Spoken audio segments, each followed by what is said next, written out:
You did it, everyone. You've arrived at the final session of Panel Fest 2022. One of my favorite parts about this event is that the content lives forever. So whether you're listening live or tuning in the distant future, I hope the insight from our guest today helps you see greater success tomorrow. Huge thanks to Beer 30 by the Fifth Ingredient and Harvest Host for all your support on Panel Fest.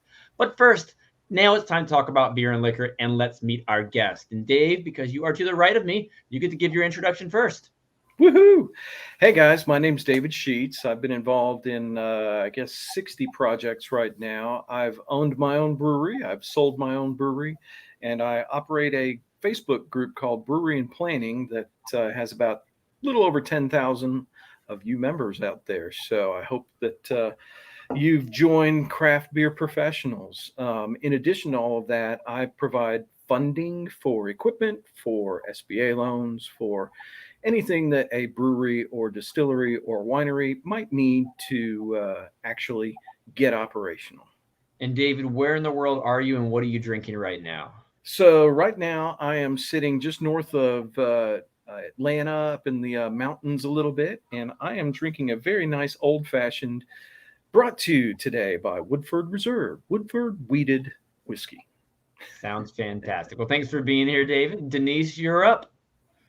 Hi, everyone. I'm Denise Jones. I work for Fermentis. I'm a technical support manager that actually is a liaison between the end user, which could be the distributor, or the end user who's the distiller, and our research and development department. So my job and my goal is to help everyone understand everything there is to know about the SAF Spirit Fermentis strains that we offer in our portfolio, and a little bit more about how fermentation can actually create the flavors that you're desiring in your final product. So a lot about fermentation. My background is in brewing. I've been a brewmaster for about 28 years. I also have been making some washes and distilling beverages for about 15 of those 28. So a little bit of time spent in the brewery, a little bit of time spent in the distillery, and a lot of time just having fun with this craft of making fermentations for different reasons. I love your energy, Denise. What was your transition like from the brewing distilling side to what you're doing now? Well, it's a lot different because I am more of a desk person now. I'm not lifting 55-pound sacks over my head day after day. I'm not rolling kegs out.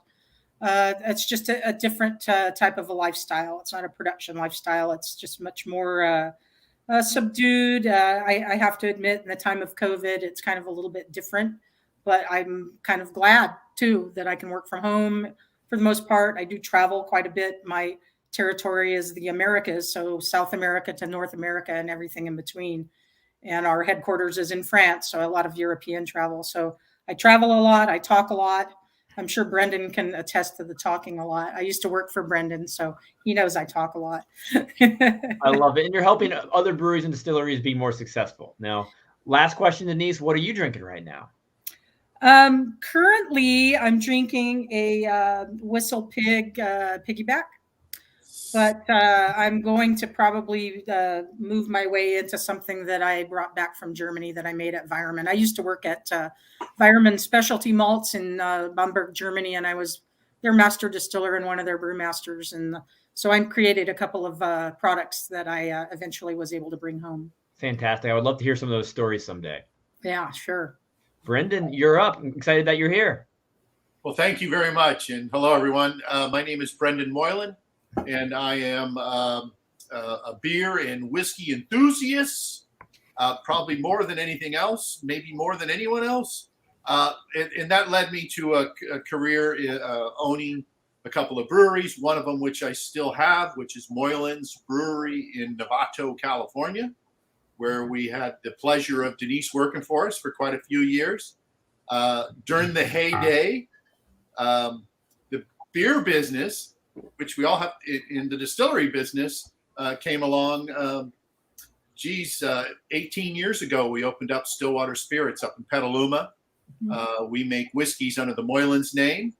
So right now we currently have 6 different whiskeys out, single malts that we make from scratch.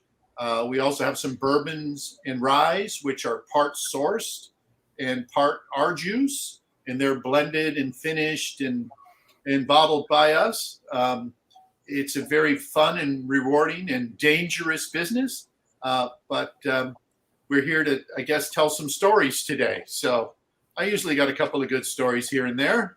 It's going to be a good time.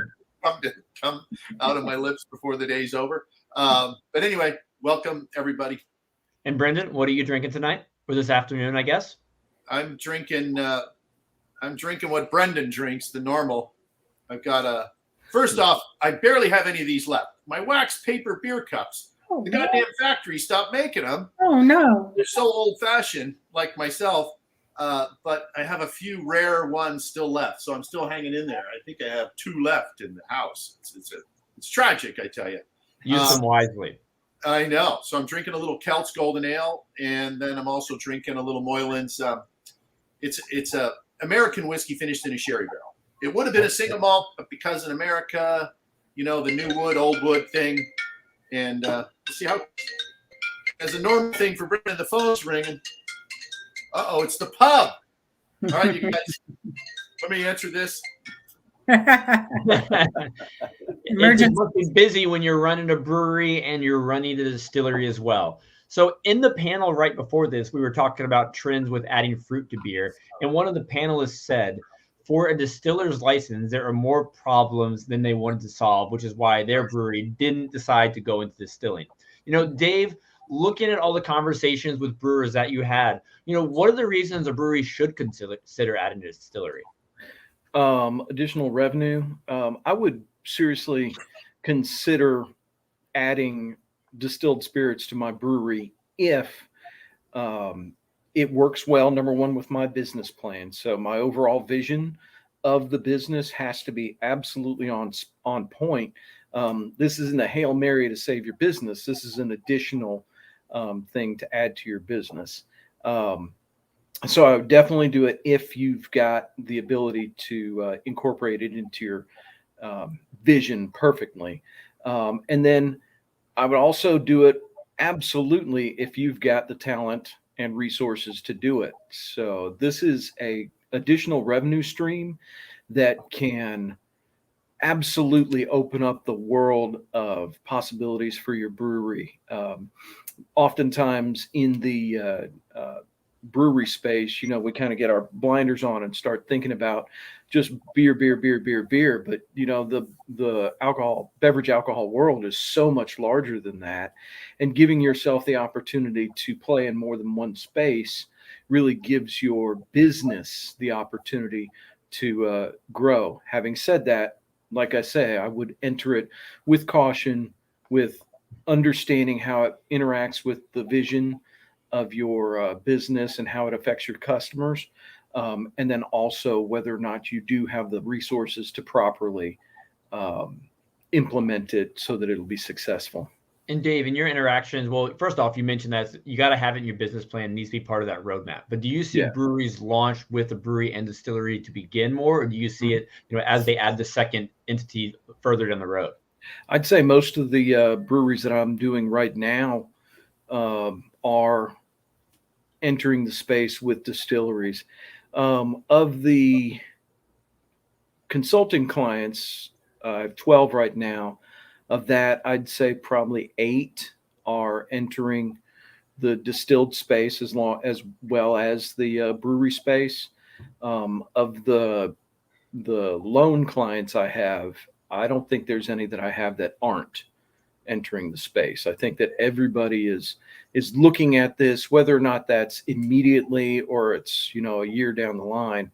I think everybody's going for it, in addition to adding wine or cider or food or whatever, the other ancillary things that you can add to your business that make yourself a one-stop shop. So I see it, at least in my practice, I see it a lot. Great insight there, David. Now, Brendan, how about you? You were in the beer industry for a little bit of time before you decided to add a distillery to your business. What made you want to also operate a distillery? A goddamn shot of Lagavulin 16-year-old. It was over. I hadn't touched hard booze in about 20 years because I was a bit of a fool in my younger days. And, not that I ever got in trouble. But that Lagavulin, I literally chewed this damn thing. I chewed it. It was so good. It was so flavorful. It just blew my brains. And then it was like, oh shit, I got to do a distillery. I got to make whiskey. I'm Irish and Scottish, mostly Irish, but I mean, damn. Yeah, that was it.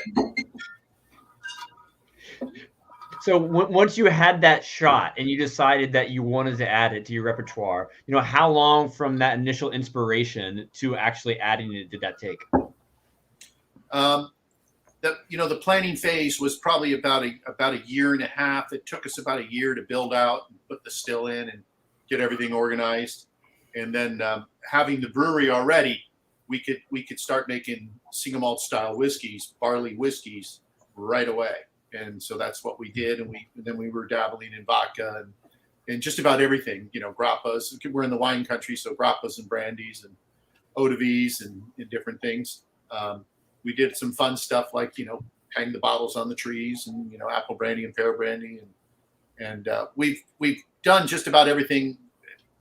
We need to figure out how to make money on something. So, yeah. Now, for all of you, when you decided to add a distillery or got involved with the distillery, Dave, you mentioned it's important you have people with the expertise to do so. For Denise, Brendan, and Dave, like the teams you've been on, what knowledge sets do you think are vital to successfully operate a distilling operation? Experience is the best knowledge because, nothing says it like I've been there already. Yeah, I'd agree with that completely. It's very important that you have someone on the team that's done this before, whether that's a consultant, preferably it's one of the owners, but somebody that's got the experience to add this product to the mix is very important. It also suggests to you that if you are in distribution, to work with your distribution partner and ask them if this is something that they'd be interested in taking on with you. That's good insight there. Denise, how about you? What skill sets and pieces of knowledge have you seen very important to have for running the distilling side of the operation? Well, I think that there's two mindsets. I mean, I think that there's distilleries that go into it with the passion and the dedication, and depending on their budget, it could be a labor of love. And then there's people that go into the business with the expectation that they're going to make, a profit within a reasonable amount of time. Now, anything in a barrel, as we all know, is going to take time, and patience is of the utmost concern in these kind of situations. So as far as what type of owner you are, what type of distiller you are, you're going to find a little bit of both out there. People who have a tendency to rush a product or need it right away and get themselves into business, depending on their background financing. And then there's folks that begin with the end in mind and know that there's going to be some time between the spot that they actually, put the first drop of water into a mash kettle, or to the time that they're actually proofed it down and it's gone through a good maturation phase, and it's time to bottle it. And there's all these phases in between. So getting into this business, there's different reasons why. If it's to diversify your portfolio as a business, great reasons. If it's to utilize the same equipment that you have with your brewery and or conversely with your distillery to achieve that goal, that's great too. But there are significant differences between how you go about making each product, beer fermentations versus spirit fermentations, bottling, maturation. It's just kind of a different process altogether. So most brewers make good distillers. A lot of distillers have a hard time brewing because it's a little bit more of a dedicated subject as far as sanitation. But either way you turn it, people make great whiskey all around this world, make great brandies all around this world, great spirits in any case and form, and they can have the most unique, expensive equipment or the most rudimentary equipment, and it'll blow you away as to what people can do with what they have and what they're given. So it's every man's game out there. But I will say that it's and that's not to be sexist. It's just a quote. But I will say another quote that distilling is not a young man's sport. And the younger you are, the more impetuous and impatient you are. as you grow a little bit older, you're willing to wait for the right thing to come along and be a little bit more concerned with the final product. Begin with the end in mind. No, that's great thoughts right there.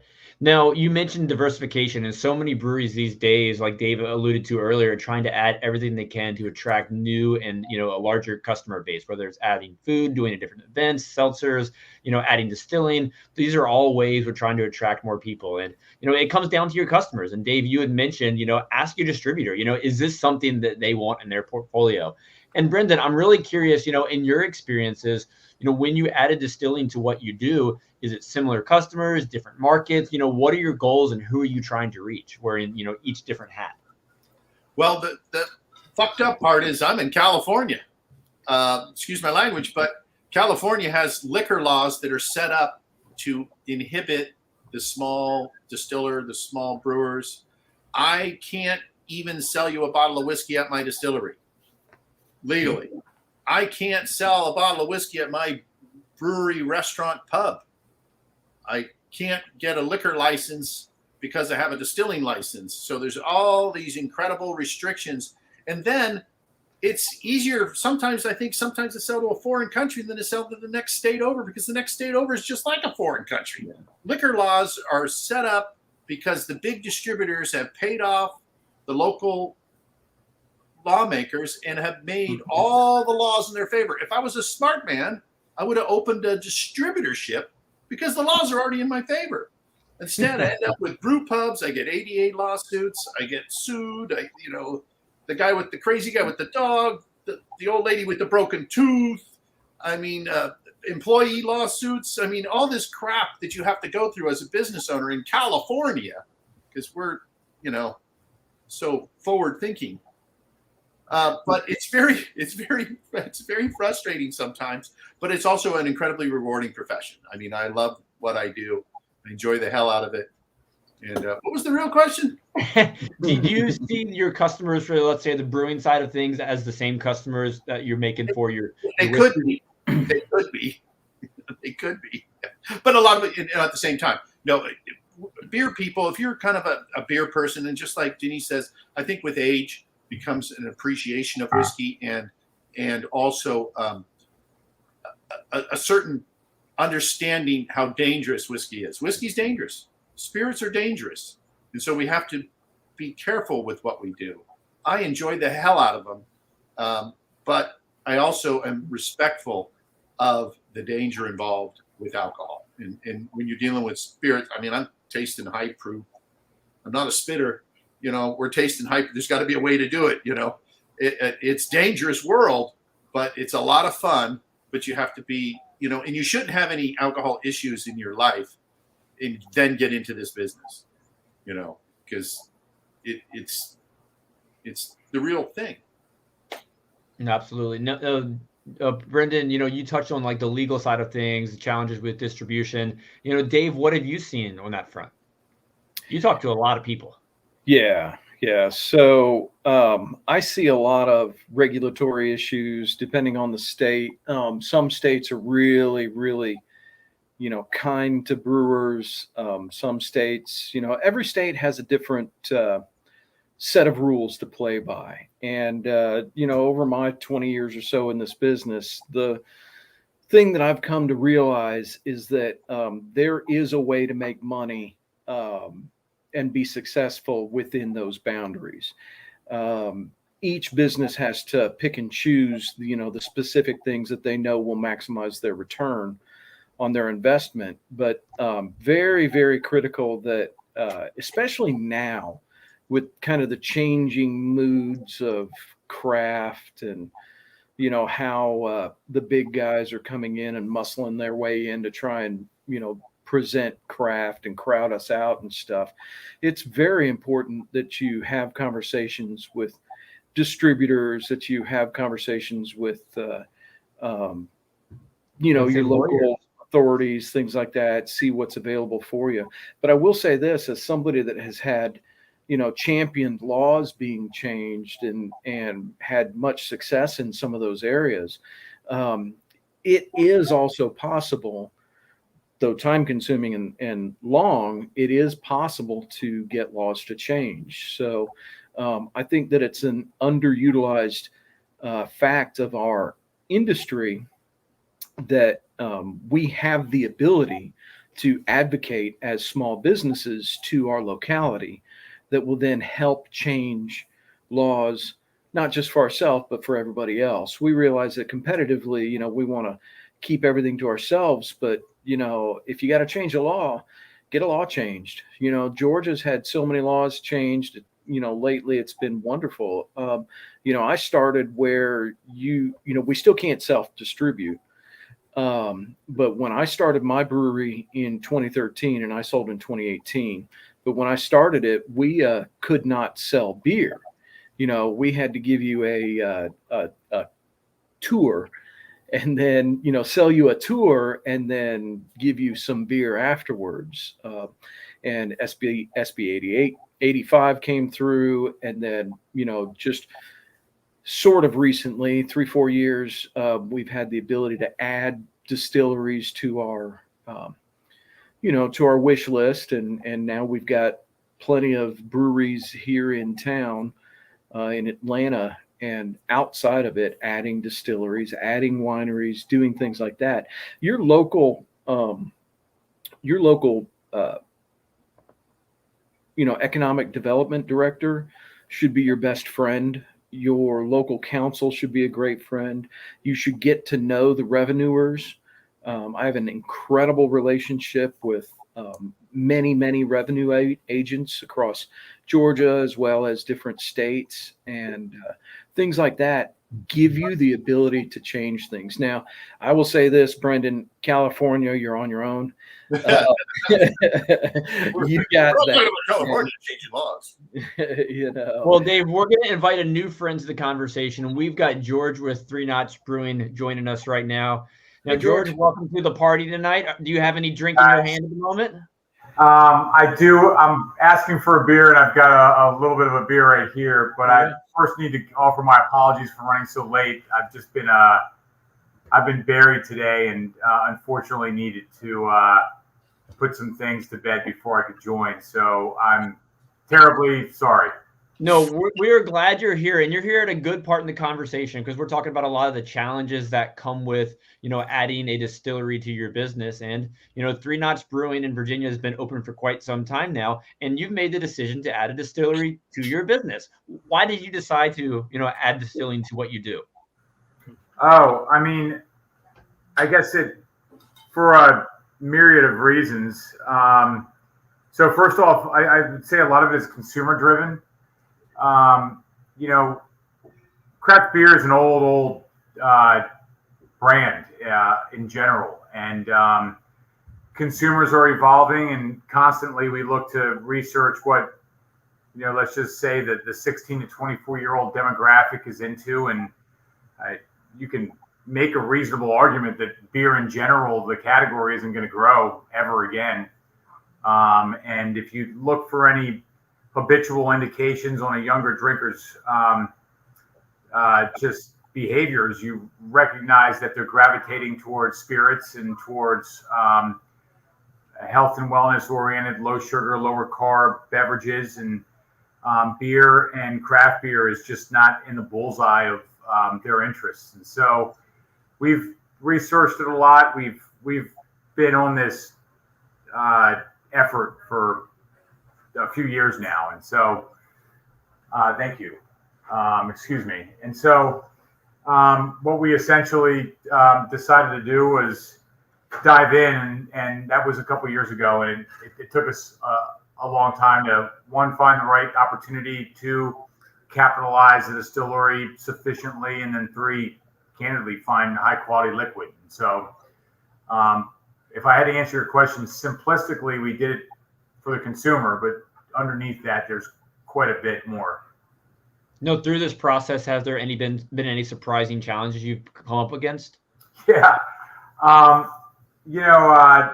ABC laws and regulations, finding ways to be innovative and creative, and then understanding that there's some constraints around how to operate in a controlled state has been a challenge and a surprise. But on the other side, surprising how the Virginia ABC board was flexible with us. And it just took a fully transparent effort. It took a lot of cohesion and conversation, but we were able to come up with a model that worked for our business. So mostly on the regulatory side, it was most challenging, surprising, and interesting. Awesome. Thanks for sharing that. Now, for everybody, let's talk synergies. All of you have been involved with breweries that also operate distilleries or will be shortly. What are the synergies that you've experienced running both businesses?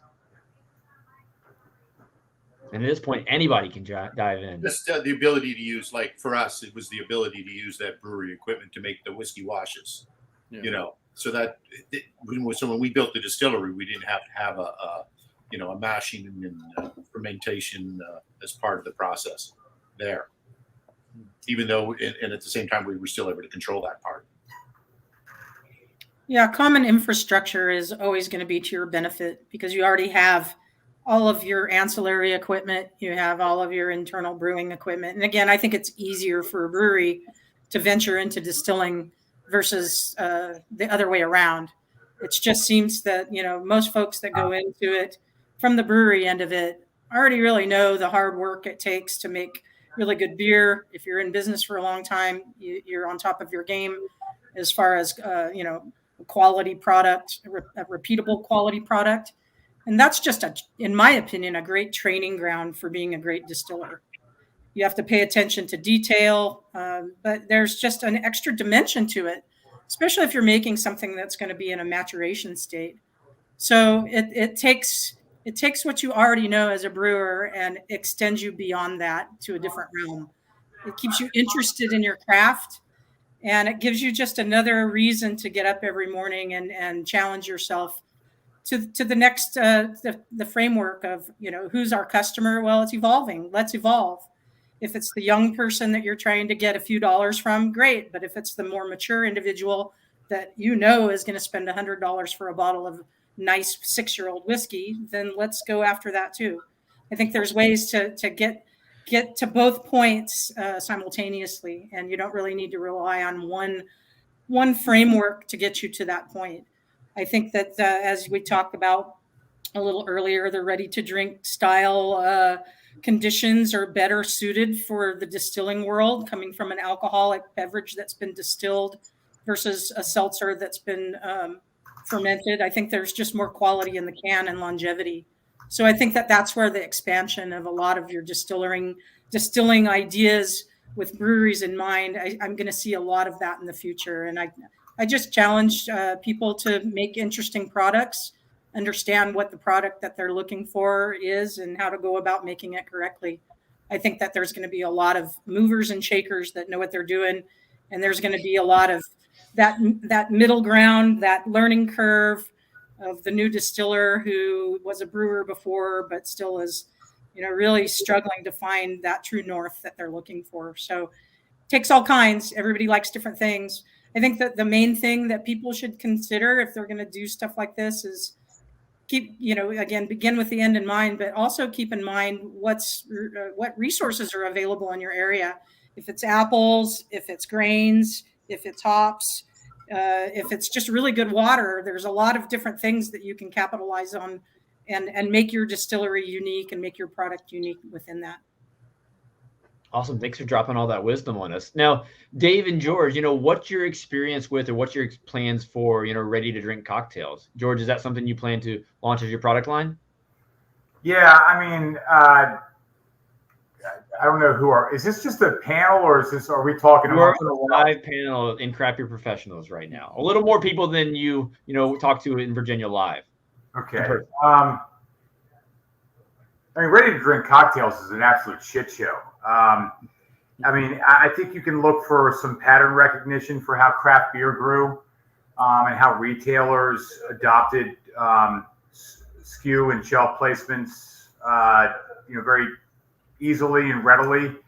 And it's just important to understand it's a research project. Like retailers they're going to give shelf placements to any RTD that comes with good funding and a good story, and they're absolutely going to give shelf placements to global brands that are getting in the business. And so I think what you need to recognize about RTDs is that it's highly, highly fragmented with very deep pocketed global brands getting in the business. And I mean, you can make a whiskey and Coke and label it whatever you want, and it's going to go right next to a legitimate Jack and Coca-Cola in a retailer's aisle. And so, do I like RTDs, and are they part of our business planning? I'm just going to say yes, but it's not something that we're pushing all of our chips into. For us, Three Notched is a only Virginia brand.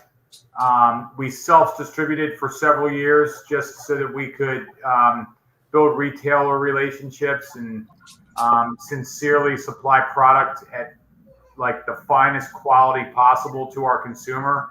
We've now partnered with top tier distributors, Reyes and the Archer family and Blue Ridge Beverage in Virginia. And we've got a stable brand here. And so we'll get into the RTD space for additional brand awareness, and because we believe we can make high quality product. I mean, we just hired the former lead distiller at Cutwater to come over and kind of run that effort for us. But we also have, we've bought a ton of whiskey and bourbon from very reputable brands that will transparently blend and bottle for our consumer. And so we're just trying to build a high quality effort, but be realistic about the consumer experience and what our opportunities for scale are. So I've got a question here, if you don't mind, Andrew. This is my favorite part of the conversation, when the questions come from everyone else. Yeah, George. So coming, obviously, I completely understand. One of the brands I'm activating right now is a national brand in the RTD space. I'm curious what you think of, and what everybody thinks of, the price difference between RTD coming from malt-based beverages and the competition that fosters between malt-based and spirits-based RTDs. Now, I'm with Denise. Spirits-based RTDs are far superior in flavor, and I've seen the malt-based category just be, as you say, a shit show. You can set out 20 of them in front of you, and maybe you'll find one that is drinkable, which is surprising because they still sell. I've got a local brewery that, truly their RTD sales are driving the brewery. Their brewery has become a backseat to their RTD sales, and they started out, I don't know, 2015 or 2015, I think. And they've been really, successful. So what are your thoughts on that kind of competition? And that does add to the shit show. Yeah. I mean, I think you're in a highly elastic environment. I think people overemphasize price. Consumers that are ready to pay $12, $13, $15 a six pack for a beer will easily jump to something relatively the same for whether it's an F&B or a spirits-based RTD. And for most purposes, the consumer doesn't know the difference, whether it's spirits-based or F&B based. Yeah. Now, the one nuance around that is, if you take a look at some of the demographic information and Gen Z consumers gravitating towards spirits, when they're younger, as in like 18 to 22, just like any other college student, and this is empirically proven, they just, for the current 18 to 22 generation, they're just tight. They don't, they won't go spend the capital that affluent or more affluent consumer would on an RTD. But the data is very interesting. Once they transition out of being in college or in trade school, and they begin to make a living, then they start gravitating towards brands and trading up. And so my general feeling is that any data that you consume that is centralized on a price argument in RTDs versus beer is probably biased towards a younger generation that candidly doesn't have the sort of earnings that an older generation does. And I mean, within the same generational demographic, like that's 18 to 22 versus 24 to 26, something of that sort. So do you find that empirically, in the data at least, the mediocrity of the, the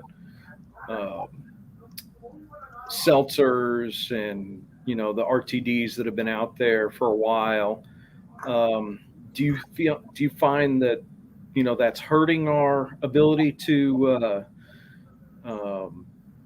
really succeed in this space as far as RTDs, spirits-based RTDs? Because let's be frank, it's more expensive in taxes and generally a little more expensive than doing a malt-based RTD. So do you think that mediocrity or those bad brands out there are affecting sales, or is it a trend line that could affect sales? No, I mean, I don't really think it affects it now, but I think what I meant before when I said about using craft beer as some sort of harbinger for what could happen to RTDs is that you're just going to see the retail and the distributors do what they do. I mean, the way that they understand consumer sentiment is not by paying McKinsey to go out and do very expensive studies and 50-page PowerPoint analyses. They're just going to throw a ton of stuff on the shelf, and they're going to find out what pulls. It's like the best study that you can get, and they're going to do that at the expense of craft beer, and they do not care if it's FMB or if it's RTD, and then they're going to use a very simple metric. It's just going to be like reorders, and whatever moves, they're going to start to replace, and then they're going to completely cut. And quality will 100% be a dictator there because the consumer is making the decision. And I just think that the environment is completely elastic. I don't believe that price will really improve anybody's velocity in the long term. I think it'll be about brand recognition, packaging, accessibility and awareness, quality. I think for some of the folks that are trying to be more wellness and health oriented, that they're really going to have to lean in there in a hyper competitive environment. I mean, like for Three Notch, I don't mean it the wrong way, but we aren't playing that game. We're just going to try to make a very high quality RTD, and if it's got a few extra calories in it, then that's just the consumer that we're going after. But we'll have a few offerings in there that placate towards the younger demographic that is health and wellness oriented. But again, it's a way for us to advertise our brand. I think we can grow a reasonable business in it, but we're not betting the farm on it. Awesome. Thanks for sharing all that, George. And obviously we can't cover every aspect of opening a distillery as part of your brewery in just an hour, but I want to shift the focus a little bit to the fermentation side right now. And Denise, you worked alongside Brendan at Moylan's, and now you're at Fermentis. So I want to talk about fermentation. How are the fermentations different between beer and spirits? Talk about that, differences in yeast strains. I'd love to learn a little bit.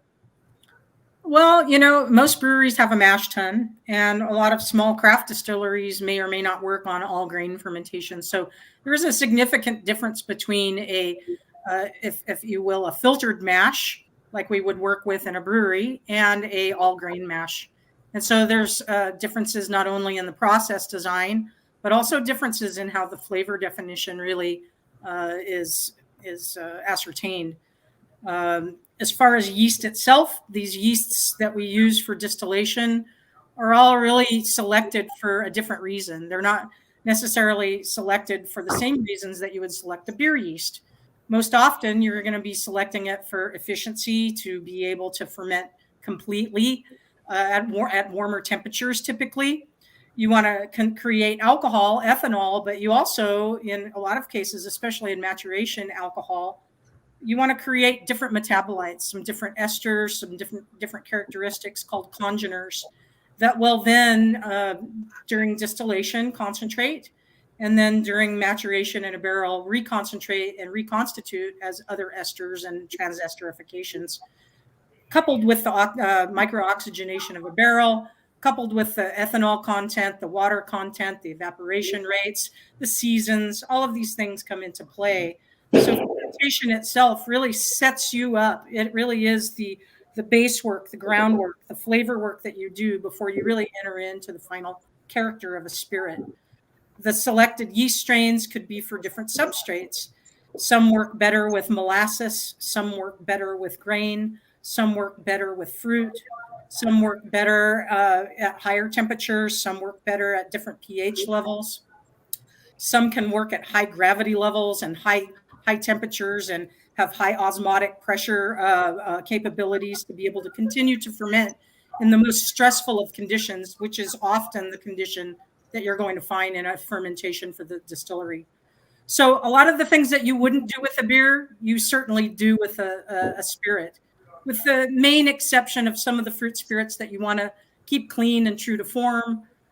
Some agaves, specifically blue agave, that you want to keep clean and true to form. And then some of the neutral spirits that are much more like a beer fermentation, where you want to have really impeccable sanitation, quick fermentation that doesn't produce a lot of secondary metabolites, keeps everything clean, and then you're going to move that on to a different type of still that's really going to clean it up from there. So your fermentations have a lot to do with your end product, and your fermentations have a lot to do with the type of distilling that you're going to be doing, whether it be pot distilling or column distilling. If you're going to mature for long periods of time, short periods of time, fermentation really guides the flavor of your final product. And that's, you know, most people would agree with that. A lot of people think it's all about the barrel. A lot of people think it's all about the water. A lot of people think it's all about the grains and the other ingredients. But really, fermentation kind of directs the traffic of all of these individuals. So consider the cars are the ingredients, and fermentation really is the freeway to get you to the destination that you want to go. Awesome. Dave, any thoughts on that in the fermentation process? Both? I will tell you this, M1's my favorite. I love M1. It's such a great workhorse.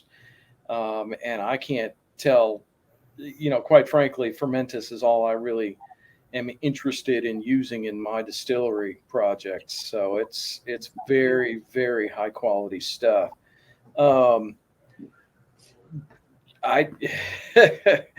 You're amazing. I'm speechless as far as fermentation goes. That's a very, very, very awesome bit of information, Denise. Well, Dave, I'll throw something your way you probably can offer a little insight on. And Brendan and George, I'm curious your insight too on this. Both of you, and I think Denise, you've alluded to it as well, the differences in how long it takes to make a spirit versus, a beer, and how this may impact financing. Talk to me a little bit, Dave, about the differences and, one, just initial opening, but planning to get your product out to market and the time lapse that might occur. Yeah, so we all know that it's easy to make vodka quick. And, there is a little asterisk out there, NGS. So I don't know what everybody thinks about NGS. So there is some shortcut to the process, even on adding or blending or running through your still or being Tito's, whatever you want to do. But when it comes to financing long-term barrel maturation, you really need to have that in your business plan. It's incredibly important because that's inventory that, is sunk cost that you're not going to see for years and years and years. So, you've got to be prepared to make those investments. The nice thing about doing distillation or distilled products is that, as you get a little excess capital, you can always, run something through the system, distill it off and stick it in a barrel. So, the nice thing too is that on a rainy day, it does produce a nice rainy day fund. Now, we may be talking 2 to 3 years from now, but 2 to 3 years after opening is about when everybody starts to go through some serious financial challenges. And that's a great time to reach into the vault and pull out something that'll make you some money. Brendan, what are your thoughts on that? I know when we chatted the other day, you had some feelings on, the time it takes to produce and the money required to get there. Yeah, I'm a bit of a procrastinator by nature, and in the whiskey business, that's not a bad trait. By the way, Denise, that was an A+ answer. That was awesome. That was awesome. Yes. You have one, the Japanese whiskey yeast that I just used. Yeah, the Saf Spirit D53 with the extra kick of the isoamyl acetate and the fruity nature is really delicious. Yeah. Yeah. Amazing. She talks so awesome. I love this. Music to my ears. But procrastinating is like the whiskey can only get a little bit older. I've kind of purposely held back a little bit on trying to release stuff. Right now, all my whiskeys are in the 6 to 8 year old range, which I think is a really nice sweet spot. And I'm always been a little apprehensive about putting anything out too young, because I'm an enthusiast. I think with what we do, I think we should just go for the top end and not worry about the bottom end or the middle end. We set out to make something that's really special, and we should be patient enough to wait till it's really special. This is the kind of guy you want to work for, because as a practitioner, you don't want somebody to tell you that it's been 3 years, it's time to pull it out of the barrel, and it's already on the bottling schedule. Because one of the things that takes so long for people to understand in the business is you've spent a long time creating this beautiful alcohol, especially in a matured barrel, maybe 3, 4, 5 years. And then you're going to proof it down to a bottling strength. And in order to combine those molecules of ethanol and molecules of water together, it's not an easy thing to do. It's like maybe throwing eggs and spaghetti against the wall. You're going to have a big mess. So proofing things, taking your time in the dilution of the product, making sure it's got its own good time for those molecules to kind of come together and form. Because all of that flavor that you develop in the early part of your all of the efforts that you did in the early part of the making of that particular product, the last thing you want to do is destroy it by slamming water at it. So those are the types of things that a professional distiller would maintain and tell his owner, if that's the case. If you didn't have an owner like Brendan, if you had an owner that was really just counting upon the return on the investment, you have to let them know that it's going to damage the flavor of the whiskey. So there's a lot to learn, and that's where I think that, again, it's not a young man's sport, it's an old man's sport. It takes a lot of time and energy and understanding that, and I think a lot of this is adopted from the wine industry too, is to be able to be patient and understand that it takes years for your vineyard to develop, for your winemaker to understand the vineyard, and for the vineyard to produce the types of wines that you had in your mind's eye in the very beginning. So I would reckon it to be much more like that. The one good thing about having a brewery distillery, though, is that if you have some quality control issues in your brewery, that alcohol does not go down the drain. So there's always a place to make beer schnapps. There's always a place to hop schnapps, beer schnapps, what we call in Germany beer brand or beer brandies. There's always a spot to put that in motion, because you never want to take any maybe off-kilter product that you wouldn't put in a bottle for your brewery. You always want to take that, utilize that alcohol, and make another product out of it. So it's a really good way to keep yourself from having a happy accident, I guess, is that kind of the way it works out sometimes. Yeah, very true on all that. And earlier we talked about the synergies, but I think there's also the opportunity for collaboration. Dave, what types of collaborations have you seen? Well, absolutely. So everybody's looking to do a collaboration. The thing that I always recommend in collaborations is choose a partner that adds to your business, and be a partner that adds to your business.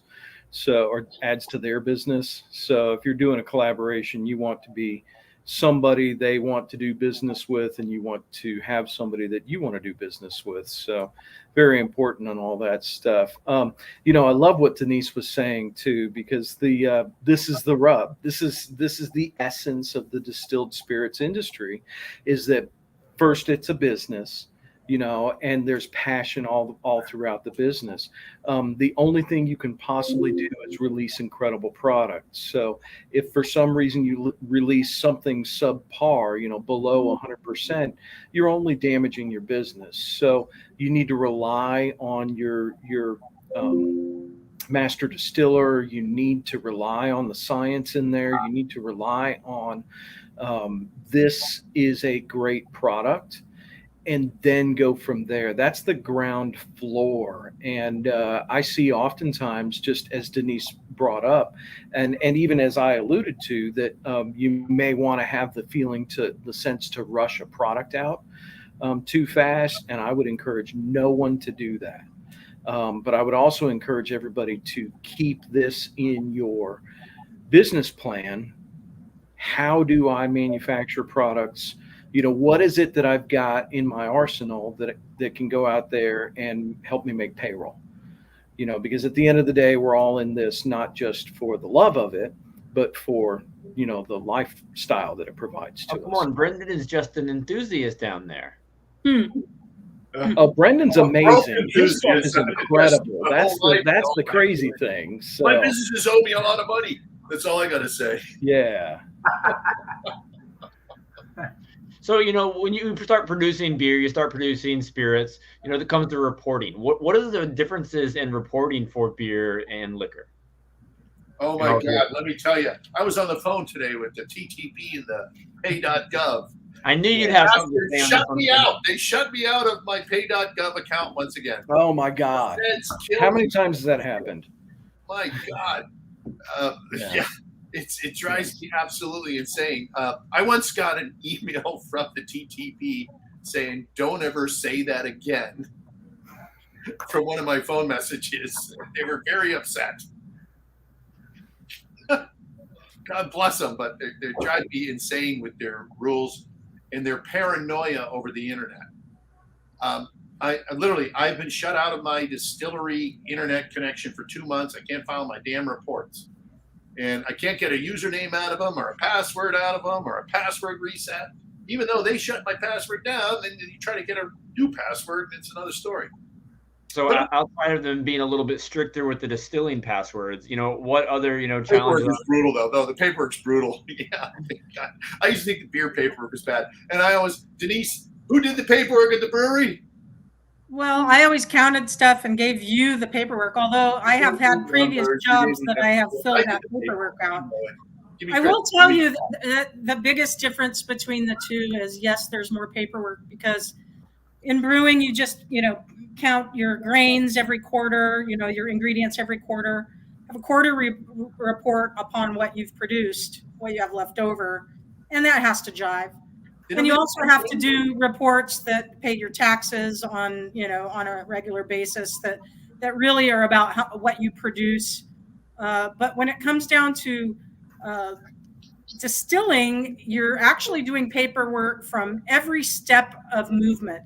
Every time you move the liquid from one section of production to the next section of production, whether it be from one barrel to the other, whether it be from one tank to the other, from the location, as in the case of Moylan's, where it's distilled, where it's brewed, where it's transported, where it's held, where it's distilled, how many times you distilled it. Each time you do anything, it requires another set of paperwork. So there really is a lot more to it when it comes to that. There's a lot of great systems out there that can help you with more of the data details. As far as software, this wasn't available when Brendan got started, and so Brendan's kind of old-fashioned. He likes to have his hands on every look and every spreadsheet because he's an accounting major. But there's a lot of other systems out there that can help the distiller really navigate the TTB work, the state work.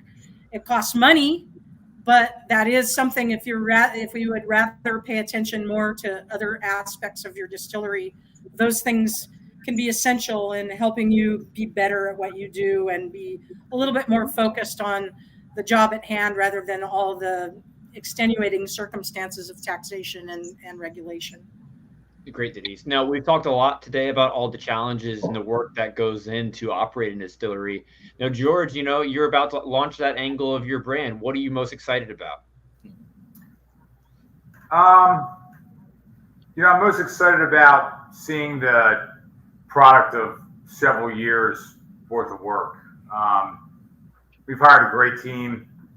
We're different here. We are transparently bottling and blending. We've hired expert blenders, master blenders, and have brought on a tasting panel of folks that have resumes that just are fascinating, and we're treating it like an academic project at this point. And what I'm most excited about is getting into the market and seeing the folks experience it, and then at that point, it'll turn back into a little bit more of a research project, but it'll be a commercial one where we do our traditional A&B testing and listen to our customers. But I'm mostly looking forward to launching and seeing how it goes.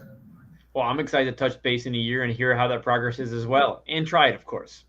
Yeah. Now, hey George, I'm really excited to hear. The distiller that you landed, good for you. That's one of the most exciting brands out there.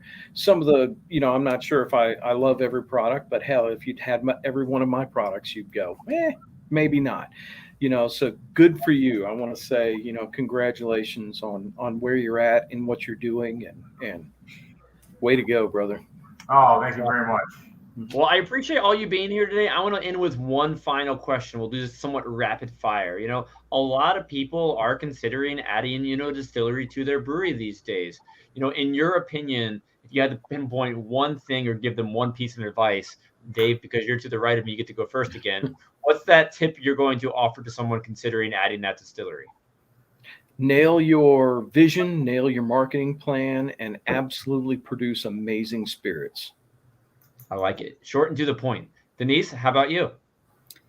I would say to invest a little time in education, in making yourself understand the differentiation between brewing and distilling.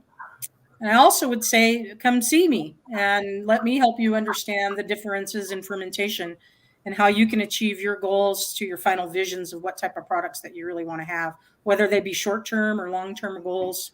Spirits are a different ball game, and there's always room for new ideas to help you achieve your goals successfully, your fermentation goals and your final frontier. Great insight there. Brendan? Remember, a contract is one step closer to a lawsuit. Best definition I've ever heard. It's true. I love the dramatic silence there. I'm just going to leave it at that. George, last but not least. I want to try to counteract or counterbalance that comment. I would say just dive in and be passionate and try to be as objective as you can in the middle of the emotion of all that. And if you listen to your consumer and really want to add this line of revenue to your brewing, just be careful and hire some experts, ask questions, be vulnerable, and just continue to be curious. And it might lead you to launching a line. It might lead you to being like, fuck it. But don't turn it off by just signing a contract. Just be curious. Well said, George. I'm all about being curious. Well, David, Denise, Brendan, and George, I think we talked a lot about in an hour. And I think it really just speaks to how challenging and how much work goes into opening a distillery. I've loved learning from all of you today. So thank you so much for being here, sharing your insight, and we'll see you soon. Cheers, everybody. Sorry for being late, y'all. Thank you. Cheers, guys. Thank you. Thanks, Andrew.